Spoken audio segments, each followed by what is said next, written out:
War in Syria and new drone video that shows the utter devastation of the city of Homs, where 1 million people lived before the war. In 2015, Germany was the largest single recipient of asylum applications in Europe. Nearly 500,000 new, registered people were seeking asylum.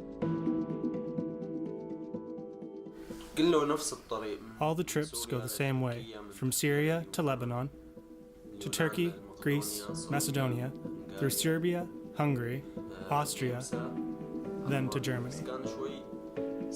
It was a difficult and terrible journey.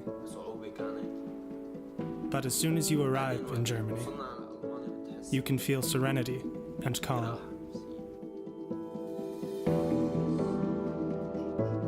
In the northeast of Germany, Salvation Army commander Major Paul D. Waltz and his wife, Major Ruth Waltz, have been on the front lines as the Salvation Army responds to the influx of refugees.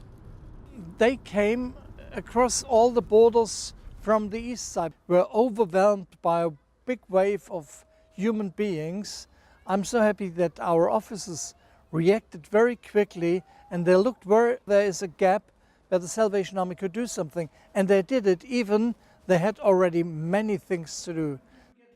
Captain Matthias Lindner is an officer in Berlin.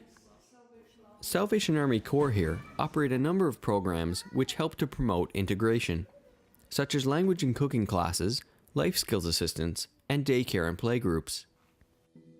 When the immigration influx began, Matthias volunteered to be part of the Salvation Army's response team.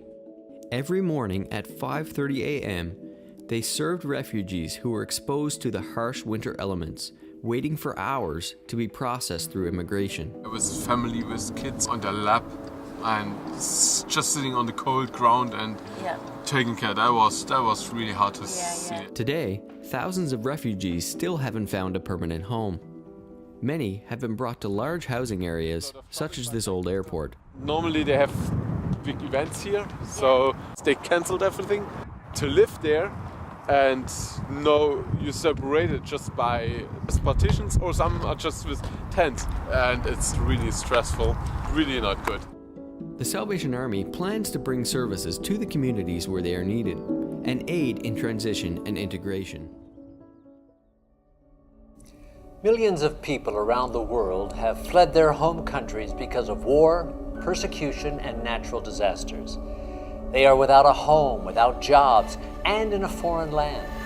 And as an army of compassion, the Salvation Army has reached out to those seeking a place of refuge, sharing Christ's message of hope and restoration in the midst of sorrow and distress. Proverbs 31:20 says, "She opens her hand to the poor and reaches out her hands to the needy." As we are moved with compassion for the pain and suffering in the world, we are invited to respond by reaching out our hands to those in need. And in doing so, we partner with God in reaching the world and bringing His kingdom on earth. World Services helps the Salvation Army provide physical and spiritual care to refugees around the world. As you reflect on the compassionate response of the Army, we ask that you would partner with us in prayer for the 65 million people displaced from their homes, and prayerfully consider how God may be moving you with compassion to reach out to those in need.